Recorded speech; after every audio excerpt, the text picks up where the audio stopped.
Salud amigos, tripulantes de nuestra querida, contaminada y única nave espacial. No tenemos otra y no hay botes salvavidas para esta. Hay que cuidarla. Donde quiera que se encuentren de ese lado del receptor, gracias por permitirnos estar allí con ustedes. Desde el estudio 3 de Venezolana de Televisión, VTV, Víctor Tango Víctor, comienza aquí Dossier, el programa decano en todo el hemisferio occidental de la información internacional vía satélite. Y hoy, como es costumbre, tendremos una selección de las últimas y más importantes noticias, pero además tendremos el orgullo de poder dialogar con importantes personajes que tienen mucho que ver por su protagonismo y su experiencia profesional con los acontecimientos que están precisamente en pleno desarrollo. En este sentido, vamos directamente con las imágenes, señor director. Lo que estamos viendo es un recuerdo trágico, ¿no? El que está allí en el centro con la boina es este servidor, pero a lo que me refiero es a los que nos acompañan allí. En este sentido, Venezolana de Televisión y este programa Dossier estamos de luto por el fallecimiento del general de división Rubén Casanova, director del Hospital Militar de Maracay, Estado Aragua, por una complicación hepática. En ese momento de la foto era teniente coronel, comandante del grupo de policía aérea de la base Sucre de Venezuela. Y en este sentido, en ese momento, como lo dije, estaba en la plenitud de sus capacidades y el general de brigada Virgilio Márquez y el capitán Nesman Salazar también fueron protagonistas de un accidente aéreo. En esta han alzado el vuelo magistral, cuales pájaros alegres y águilas valientes. Y esto significa que estos dos soldados patriotas de nuestra amada aviación militar bolivariana, el presidente y comandante en jefe Nicolás Maduro Moros, ha ordenado el ascenso post-mortem a ambos soldados por sus heroicos servicios. Uno nunca deja de ser soldado, ¿no? Y el ascenso post-mortem corresponde a esto. Un tuit sobre el presidente de la Asamblea Nacional, constituyente de Venezuela, y el primer vicepresidente del Partido Socialista Unido de Venezuela, del PSV, Diosdado Cabello, explicó hoy la situación de su país en las visitas importantes que hace en el exterior. Diosdado Cabello se reunió con delegados este jueves en Moscú y también tiene previsto que el tuit sobre el presidente de la Asamblea Nacional Constituyente viene también al caso. El presidente Nicolás Maduro Moros sobre la victoria de Venezuela en las Naciones Unidas en el Consejo de Derechos Humanos, y son 105 votos a favor. Votos nulos, 0. Número de votos válidos, 193. Abstenciones, 0. Número de miembros presentes y votantes, 193. Mayoría necesaria, 97. Número de votos obtenidos por cada Estado miembro. Brasil, 153. Venezuela, República Bolivariana, 105. Costa Rica, 96. Tuit de la Cancillería de Venezuela y también tuit de la primera vicepresidenta de la Asamblea Nacional Constituyente de Venezuela, Tania Valentina Díaz. Venció la diplomacia de paz y estamos todos con 105 países apoyándonos. Y en este sentido, como se acaba de leer el texto, es un triunfo diplomático de esta nación y esto nos lleva a la declaración de nuestro canciller. Una nueva victoria de la diplomacia bolivariana de paz. Estamos nosotros ante una victoria que habrá que mesurar, que medir en el transcurso de los próximos días, pero que hoy nos atrevemos a calificar de histórica. ¿Por qué? Porque nos enfrentamos a una campaña feroz, brutal, de Estados Unidos, el gobierno de los Estados Unidos y sus países o gobiernos satélites y subordinados.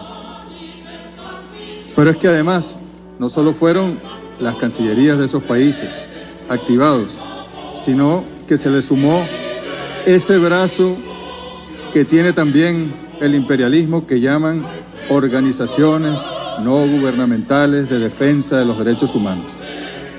Todas, con las excepciones de las sinceras organizaciones que sí creen en ello, pero todas aquellas que han hecho apología y defensa de los Estados Unidos y su política, se activaron en la misma línea, con el mismo guión, con la misma estrategia en redes sociales, con la misma estrategia en las declaraciones, para impedir que Venezuela fuese elegida hoy por los gobiernos, los Estados miembros de las Naciones Unidas. Tweet de la Cancillería de Venezuela. Venezuela denuncia ante la UNESCO los efectos de las medidas coercitivas y unilaterales de Estados Unidos en contra de nuestro país. El debate se está dando en la UNESCO. En la misión, aquí vemos el ejemplo de este impacto que acabamos de leer en la denuncia que hace nuestro país a través de la Cancillería en la UNESCO. Y solicito, por favor, a algún ministro que preste atención en el caso de extrema urgencia que nos fueron referidos por un padre de familia. Esto es un compatriota que tiene 6 niños y está pasando momentos espantosos. Solicité que algún ministro me contactara urgente para referirle el caso. Bueno, elecciones en Uruguay. El Frente Amplio tiene la lista 205.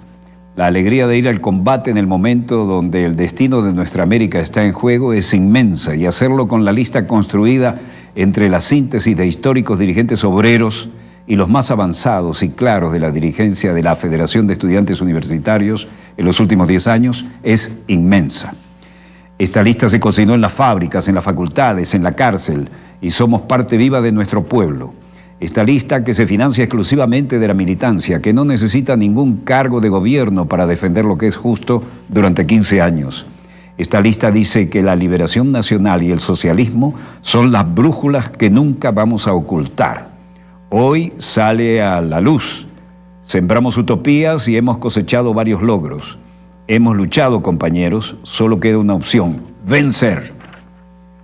Parte de la historia del Frente Amplio en Uruguay, del que fui parte de los creadores. Cierre de campaña de Evo Morales y Álvaro García Linera en la hermana República de Bolivia, Estado plurinacional. Y oficialmente se llama Estado Plurinacional de Bolivia. Quien encabeza la lista de los candidatos realizó un acto multitudinario en la ciudad de El Alto. En su demostración de fuerza, Morales repasó los logros políticos, económicos y sociales en los 13 años de su gobierno. Esta es la concentración más grande de Bolivia en apoyo al proceso de cambio. La Paz muestra la fuerza, el poder, con mucho valor para decir: seguimos con nuestro proceso de cambio. El candidato a la reelección criticó la falta de propuestas claras en programas electorales de candidatos de la oposición y denunció que pretenden volver a la política de privatización. En estas elecciones nuevamente vamos a dar paliza a los vendepatrias, vamos a dar paliza a los neoliberales, vamos a dar paliza, hermanas y hermanos, a quienes privatizaron nuestros recursos naturales. Morales es muy popular en las zonas rurales por los cambios fundamentales realizados en esas áreas. Además, cuenta con el apoyo de jóvenes indígenas. Porque como joven, al igual que mis compañeros, nos sentimos identificados con el proceso de cambio, con el presidente Evo. Evo significa industrialización, desarrollo, progreso, y eso es lo que queremos, y aquí la juventud está comprometida con el país, con el proceso de cambio y con el desarrollo de nuestra patria. Carlos Mesa, el candidato más cercano a Morales, critica la gestión del presidente, pero no ha ofrecido propuestas concretas en lo económico.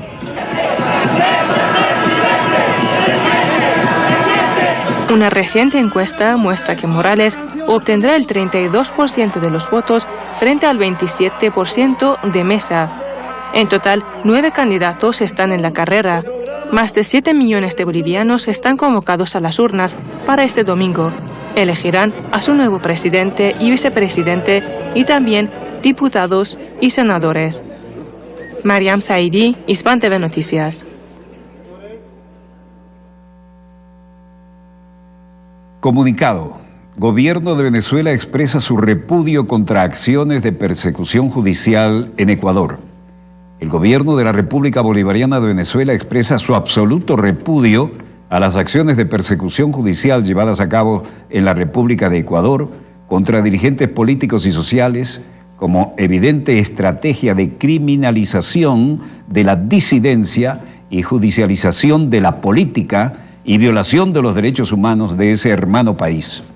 Luce inaceptable que en medio de un proceso de diálogo producto de la presión popular y tras el sangriento balance de la represión oficial que produjo 8 fallecidos y más 1.300 heridos, el gobierno de Lenín Moreno descargue su frustración encarcelando indiscriminadamente dirigentes sociales y políticos, incluyendo funcionarios electos, sin respetar el debido proceso y la dignidad humana, con la clara intención de desviar la atención ante la contundente derrota a la imposición de recetas económicas del Fondo Monetario Internacional, propinada por el pueblo ecuatoriano en las calles. La República Bolivariana de Venezuela, nación hermana del Ecuador, hija de las mismas espadas libertarias de Bolívar y Sucre, seguirá denunciando estas acciones antidemocráticas y hace un llamado a la comunidad internacional, especialmente a los organismos multilaterales, a velar por la defensa y garantía de los derechos humanos y políticos del noble pueblo ecuatoriano, pueblo heredero de las luchas de Manuela Sáenz y Eloy Alfaro.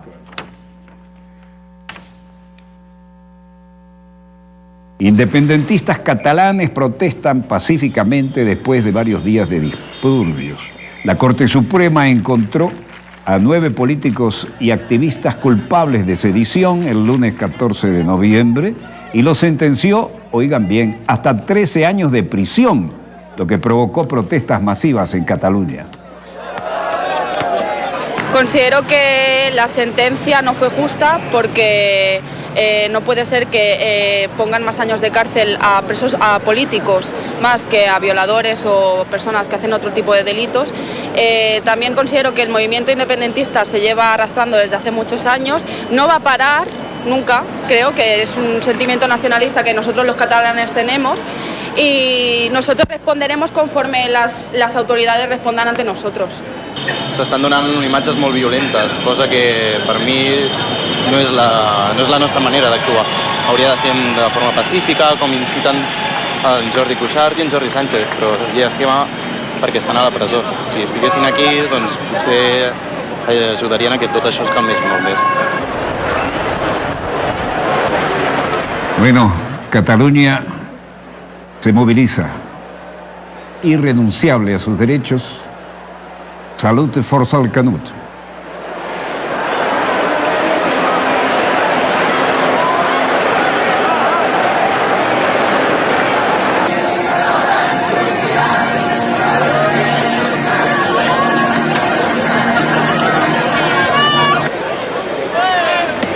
Enorme bola de espuma, jugando voleibol y saltando por la protesta.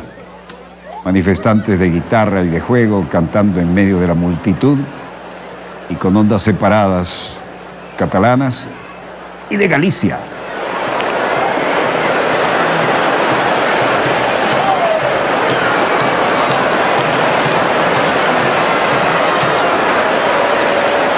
La estelada. Y si este no es el pueblo ¿dónde está? Esto está en pleno desarrollo.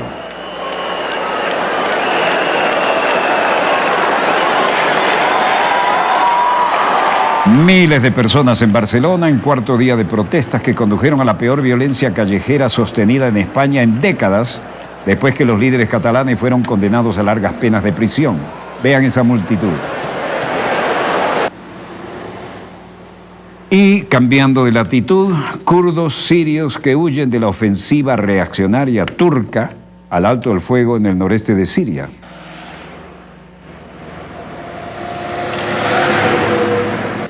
Veremos el campamento de refugiados de Bardarash, Dohuk, Irak, octubre 17. Varios autobuses transportando kurdos, sirios desplazados, conduciéndose a lo largo del camino y tratando de llegar a los campamentos. Todas las edades son afectadas. Ciertamente estamos contentos con el anuncio de un alto el fuego, apoyamos el alto el fuego y es cierto, nuestros corazones con nuestra patria y nuestros civiles, esperamos que todas las operaciones militares se detengan.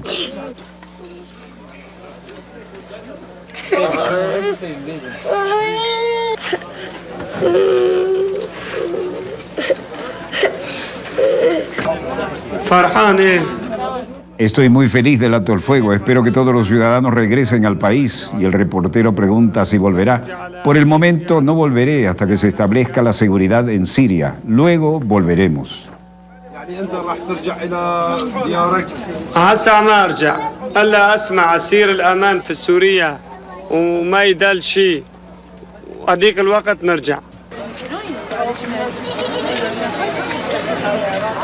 Los niños ajenos al drama al menos han sido trasladados con facilidades y garantías, y se trata de preservarles, sobre todo en una situación tan tensa como esta, que por ahora se mantiene dentro de los límites. Turquía acordó el jueves de detener su ofensiva en Siria durante 5 días para permitir que las fuerzas kurdas se retiren a una zona segura que Ankara había tratado de capturar en un acuerdo aclamado por Washington, pero que los líderes turcos lanzaron como una victoria completa. La tregua fue anunciada por el vicepresidente de Estados Unidos, Mike Pence, después de conversaciones en Ankara con el presidente de Turquía, Tayyip Erdogan, y fue rápidamente aclamada por el presidente Donald Trump. ¿Cuándo no? Bueno, las fuerzas turcas permanecen en la frontera mientras Turquía detiene la operación. Convoy de rebeldes turcos conduciendo a través de la ciudad fronteriza de Akakale, soldados con vehículos armados, híbridos pero peligrosos, y los que están buscando también medicinas para sus heridos y apoyo logístico en lo esencial, ¿no?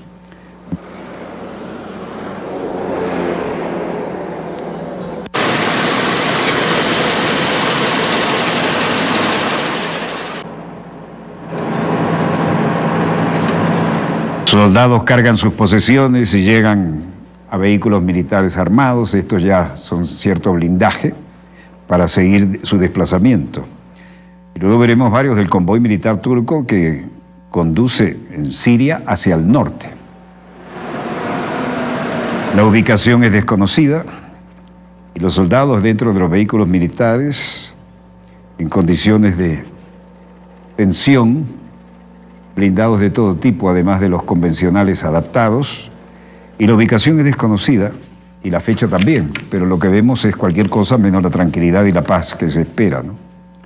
El video publicado por el Ministerio de Defensa turco mostró que las fuerzas turcas habían permanecido en sus posiciones en el norte de Siria cuando Turquía acordó un alto al fuego. La pausa de la operación militar tenía el objetivo de permitir la retirada de grupos del PKK y del YPG de la zona segura. El mismo día se vio rebeldes sirios respaldados por Turquía conduciendo convoyes hacia la frontera. Assad se reúne con el asesor de seguridad iraquí en medio de la ofensiva en Turquía. Presidente sirio Bashar al-Assad habla con el asesor nacional iraquí Fayyad en Damasco. Y Turquía acuerda con Estados Unidos una pausa.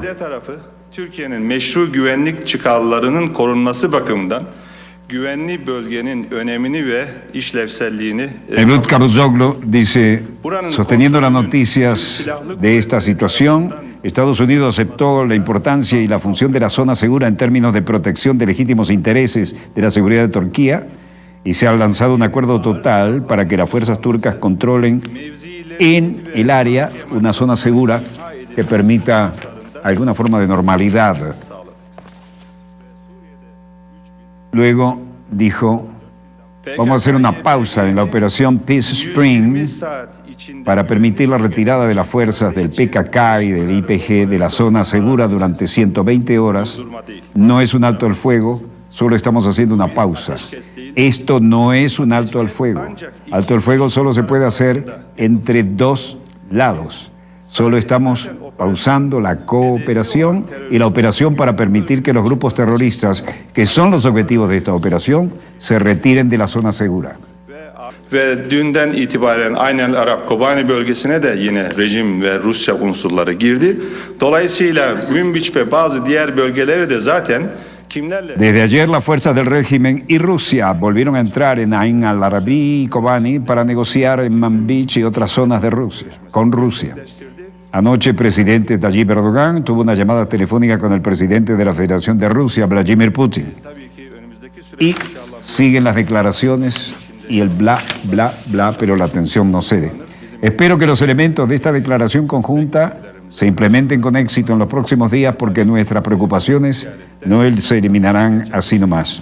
La historia es que Turquía acordó el jueves 17 de octubre una pausa en las ofensivas en Siria durante 5 días para permitir que las fuerzas kurdas se retiren a una zona segura que Ankara había tratado de capturar en un acuerdo clamado por Washington, pero que los líderes turcos lanzaron como una supuesta victoria. La tregua fue anunciada por el vicepresidente de Estados Unidos, Mike Pence, después de observaciones de Ankara con el presidente de Turquía, Tayyip Erdogan, rápidamente aclamada por el presidente Donald Trump, quien dijo que había salvado millones de vidas. Senadores estadounidenses anuncian proyecto de ley de sanciones contra Turquía por ofensiva en Siria. Acá, Rick Scott, republicano, senador de Estados Unidos, dice: lo último no es verdad. El Estado Islámico Daesh fue creado por Estados Unidos, Reino Unido e Israel. Fue derrotado por Siria y Rusia. Y que ellos ayudaron a Estados Unidos a derrotar al ISIS y que por esto debes tratarlos con respeto y de manera justa. Esto último, una vez más, no es verdad. Ha sido el Estado Islámico, creado por Estados Unidos, Reino Unido e Israel, y fue derrotado por Siria y Rusia. Bueno, el republicano Lindsey Graham dice: espero que el presidente Trump aproveche la oportunidad de trabajar con nosotros por un bien mayor y espero que escuche a sus generales. Ya sabe, hizo un comentario sobre mi persona. Quiero estar allí 1000 años. No estaré allí tiempo suficiente hasta que estemos a salvo. Si fuera por mí, el león se acostaría con el cordero. He estado en zonas de guerra, he pasado 33 años en el ejército y yo he matado a algunos amigos, así que no es algo casual para mí. No amo la guerra. Lo que anhelo es seguridad para mi país y mis aliados. Señor presidente, si no entiende lo que está pasando, oiga lo que sí saben. Y aquí, Richard Blumenthal, demócrata senador de los Estados Unidos, dice: mi sentimiento era horror y vergüenza para el pueblo de Estados Unidos, que debería sentir horror y vergüenza y una profunda decepción de la abdicación del liderazgo de nuestros valores por parte de sus líderes. El presidente Trump ha abdicado del liderazgo. El Congreso debe actuar. El Congreso debe actuar para evitar que el ISIS resurja. Y eso está sucediendo en este momento, desplegándose en tiempos ante nuestros ojos y haciendo una posible burda de vidas perdidas, de derramamiento de sangre, los sacrificios hechos por nuestros hombres y mujeres en uniforme y socios que han luchado con ellos, perdieron vidas. Y no hay nada más básico en una nación que su palabra. Cuando se rompen sus promesas, se pierde su credibilidad como socio, como aliado e incluso como adversario. Nothing more basic to a great nation than its word. When its promises are broken, its credibility is lost as a partner and an ally and as an adversary. Contundente. Rick Scott, republicano, senador de Estados Unidos, dice: los kurdos han sido socios, nos ayudaron a derrotar a ISIS. Cuando tienen un compañero así, debes tratarlo con respeto y debes tratarlos de manera justa. Bueno, los kurdos son legendarios. Activistas se cuelgan un banner con firma profana en el puente cerca de la embajada turca, exteriores de la embajada. ¿Dónde estamos? ¿Aquí? Son activistas que envían a Erdogan de Turquía un mensaje profano, bastante fuerte. El banner en el puente entre rascacielos de la ciudad de Moscú, que es lo que está al fondo, ¿no? Y entrada de la embajada turca, la persona de la cámara dice, no hay bandera en la embajada turca, por alguna razón será. Tweet del camarada y hermano del Adel Zabayar. La confrontación Europa-Turquía es real. Son miles de terroristas en suelo turco que fueron apoyados por Occidente, pero ahora se lavan las manos. Por eso Turquía busca liberarse de ellos, poblando el norte de Siria y de estos psicópatas y frenar a la vez el proyecto de un país kurdo. Bueno, es un viejo proyecto y se manejó en diferentes oportunidades. Y estuvimos allí también actuando cuando fue necesario y hasta donde se podía. Abdel Zabayar dice, las molestias de Alemania, Países Bajos y otras naciones arias contra Turquía es porque consideran que los kurdos, sus hermanos arios, y son también promotores de la división de Siria y la creación de un país kurdo, y es para los otomanos, esto es una amenaza, más victoria siria. Los kurdos siempre han sido famosos guerreros, pero también a veces han ido por quien más y mejor les paga.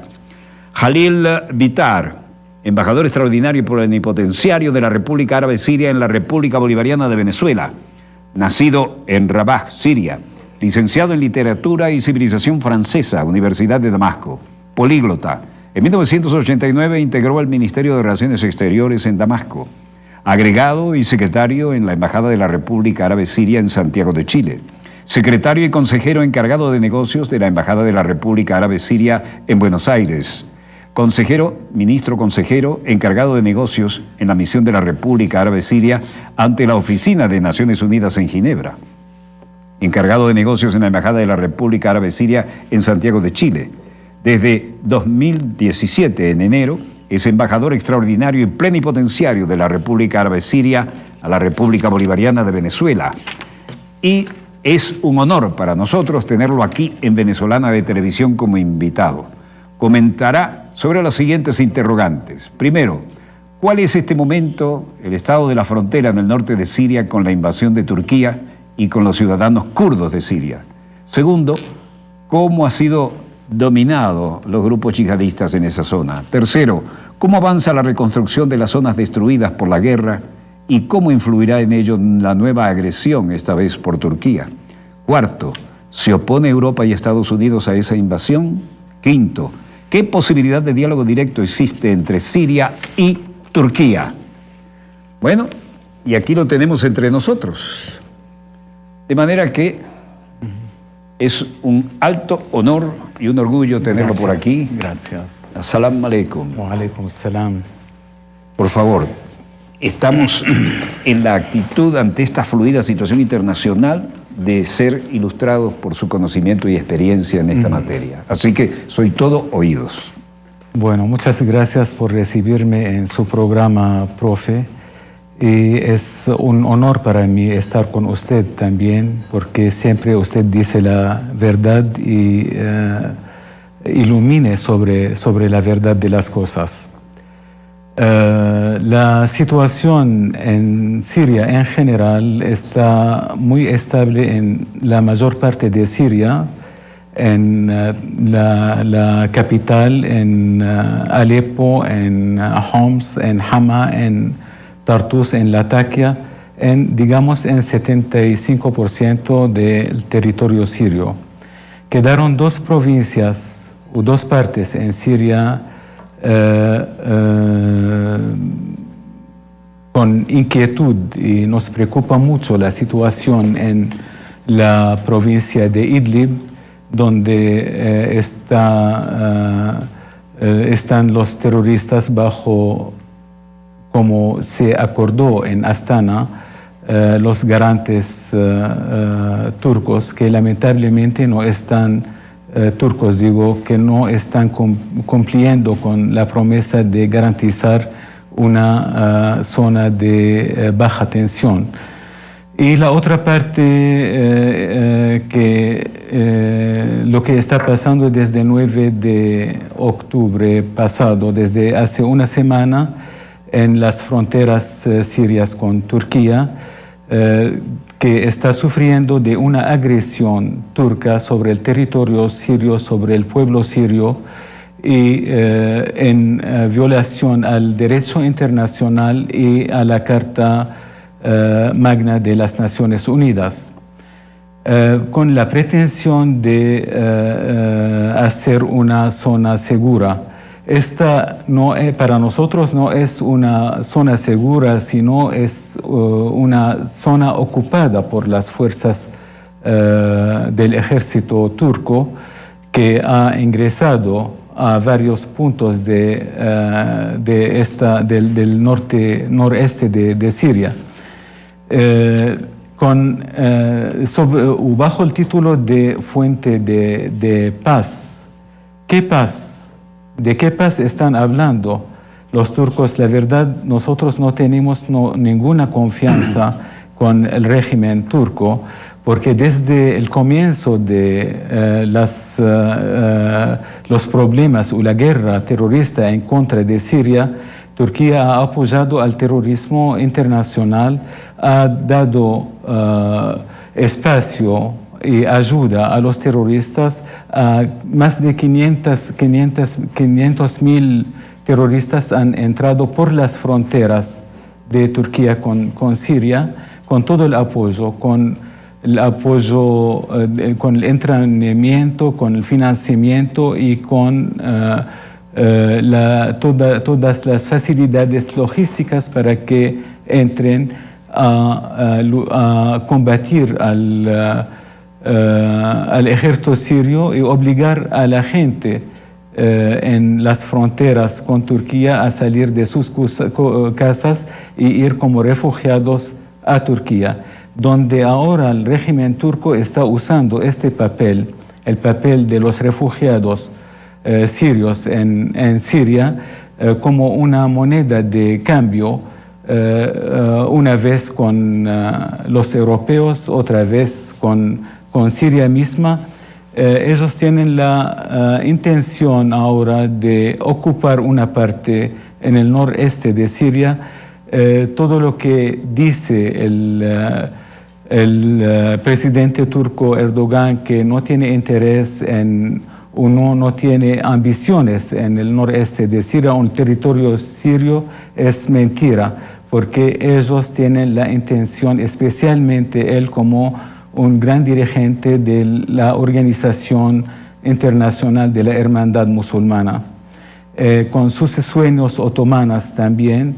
Él quiere cambiar demográficamente la zona del noreste de Siria. Pero nosotros en Siria estamos decididos a combatir, a usar todos los medios para defender a nuestro territorio y hasta liberar al último centímetro de este territorio. Ahora, en el mapa uno veía a Turquía como una punta de lanza de la OTAN hacia estas áreas, ¿no? Ahora parece que tiene una política propia, no solo la de la OTAN.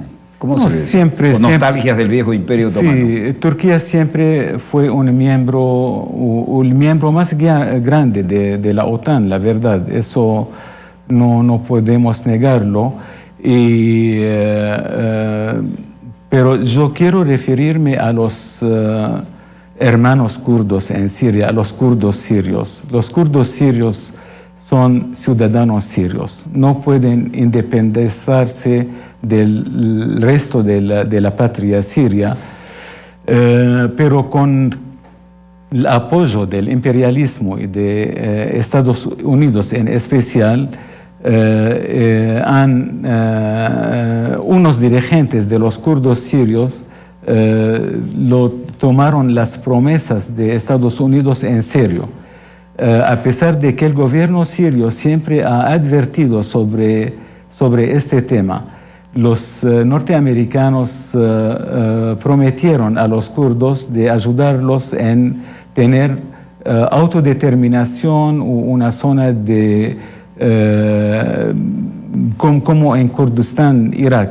La cosa en Siria es muy diferente, porque todo el mundo sabe que antes de 1925 los kurdos formaban 2% solamente del pueblo sirio.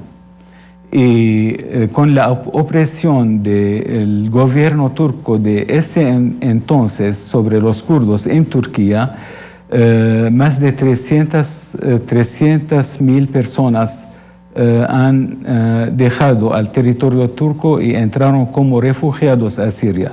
Y quedaron así recibiendo todos los servicios en Siria de enseñanza, de salud, de vida, como todos los otros sirios, hasta 2011, hasta que el presidente Bashar al-Assad dio la nacionalidad a más de 100.000 kurdos de estos.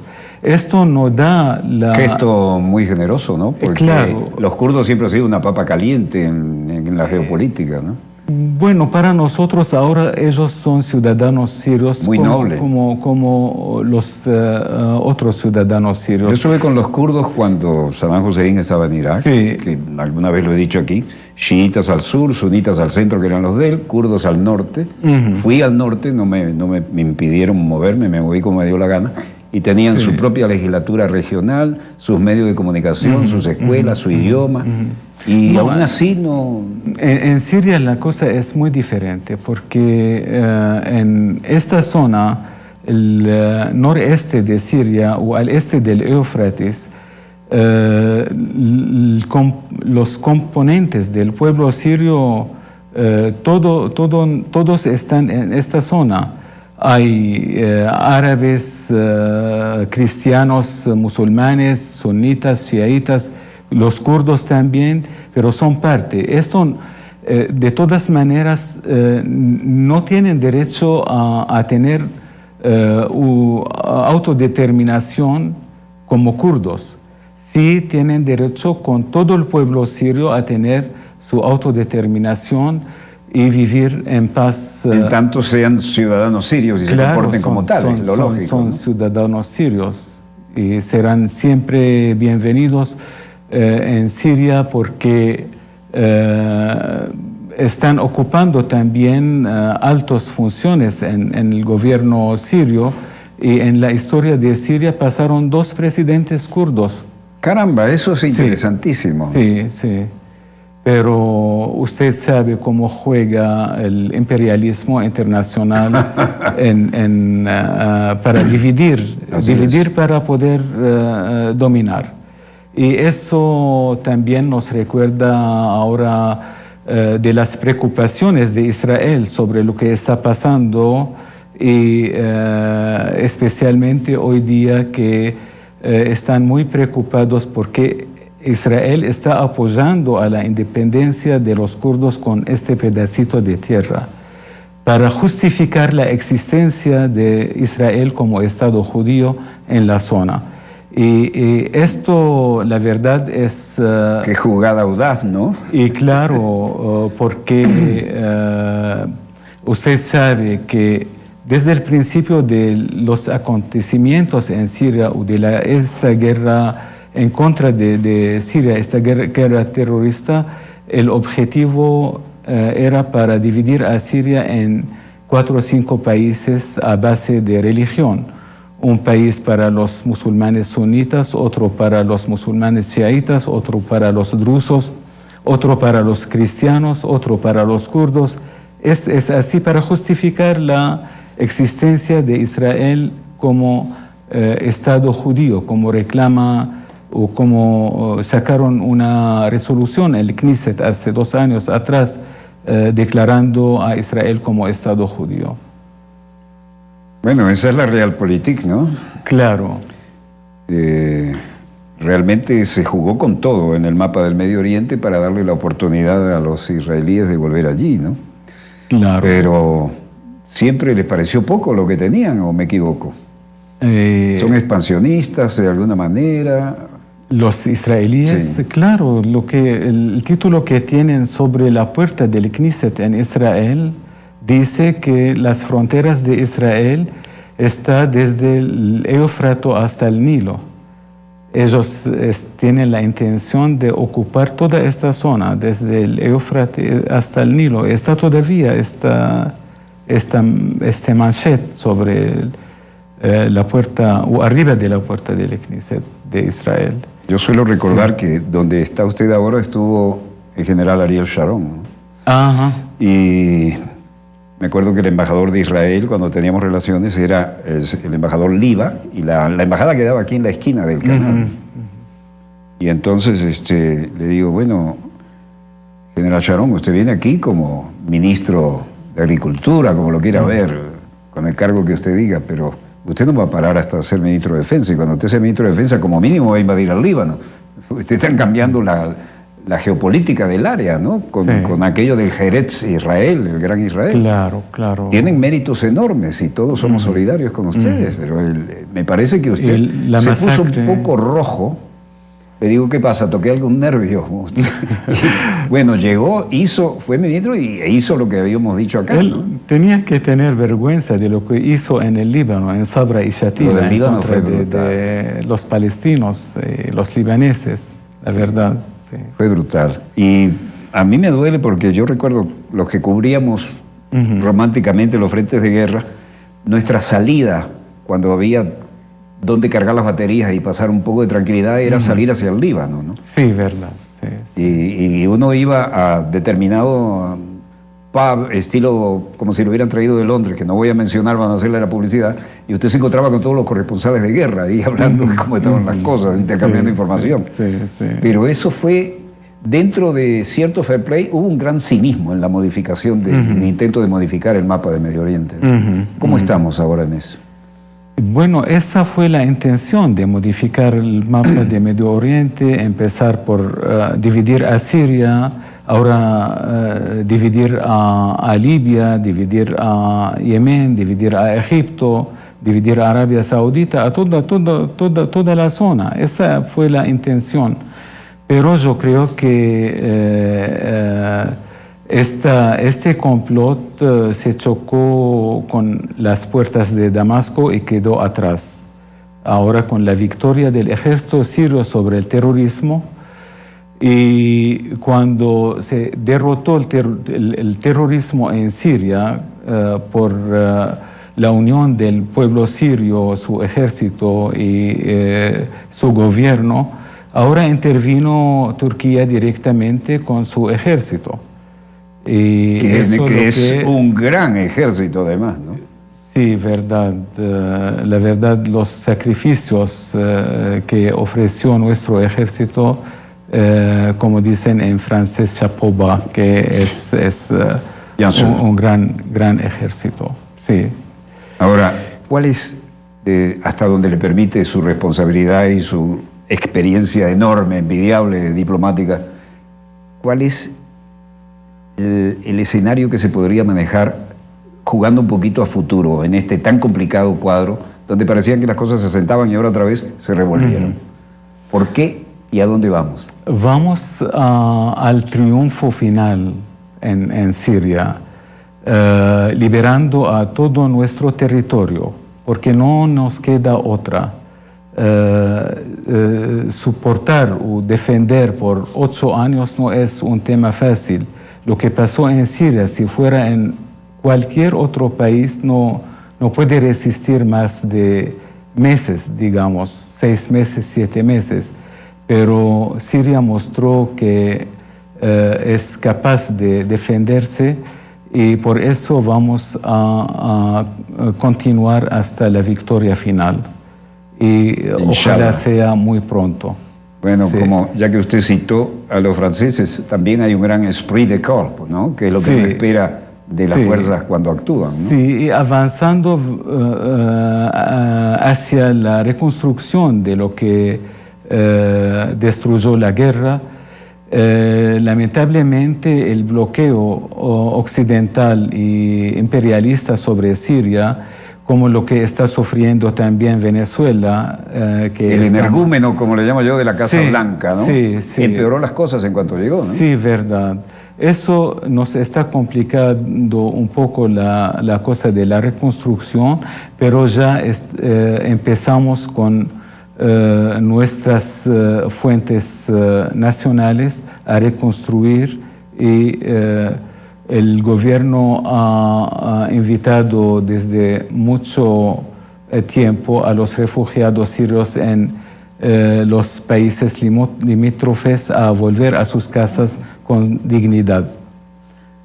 Yo creo que, hablando de dignidad, se han manejado con incluso un toque de elegancia, ¿no? Vista a la historia, porque no les ha tocado nada fácil a ustedes tampoco, ¿no? En ese entorno.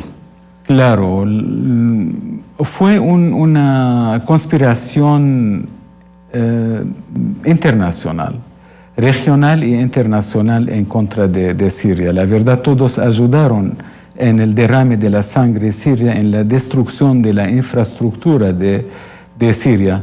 ¿Habría algún plan macabro, maestro, para modificar el Medio Oriente ahí todavía? Mira, profe, ahora el gran maestro de toda esta destrucción fue Estados Unidos. A eso voy. No podemos olvidar a Israel en la zona, no podemos olvidar a Arabia Saudita y Qatar también. Bueno, Turquía fue un clave para la destrucción de Siria, que esto no es imperdonable. Un poco la base de la OTAN allí. Claro. Yo creo que la situación está lejos de haberse estabilizado, ¿no? Porque las intenciones clásicas, antiguas, por ejemplo, hablar del Eretz Israel por parte de esa nación, por parte de otros recordar los viejos imperios, hay como una inercia histórica que movería a algunos a pretender cambiar la geopolítica y la historia una vez más. El tema que Siria siempre fue un pedazo muy importante de la geografía de la zona. Es la bisagra, no sé si me ayuda mi... Sí, no, se entiende bisagra perfecto, entre Oriente y Occidente. Y creo que los intereses de muchos países fue atrás también de todo lo que está pasando en Siria. El tema del gas de Qatar, por ejemplo, que querían llevarlo a través de Siria, Turquía, hacia Europa. Gran gasoducto monstruoso. Claro. Enorme. Y cuando Siria dijo que no, recibió el castigo o los golpes. Pero tenemos toda la esperanza de que la paz sea muy pronta en Siria, porque tenemos la intención de llegar a esta paz, tenemos la voluntad de llegar a esta paz, y por el tema de las relaciones con Turquía hay un contratado, un convenio entre Siria y Turquía que se llama el Contratado de Adana. Es un convenio para asegurar las fronteras entre los dos países, y que Siria varias veces ha llamado a aplicar a este convenio, pero sin respuesta. Ahora, ¿qué derecho tiene Turquía en entrar a Siria para asegurar su territorio? La seguridad es un tema compartido entre ambos países. De nuestra parte en Siria tenemos que asegurar nuestras fronteras, y ellos tienen que asegurar sus fronteras, pero de su lado. Pero ellos quieren entrar a 32 kilómetros en el territorio sirio con un largo de 400 kilómetros. Eso significa casi 3.000 kilómetros cuadrados. Es inaceptable de ninguna manera. Más del territorio, de la totalidad del territorio del Líbano, de un país. Inaceptable.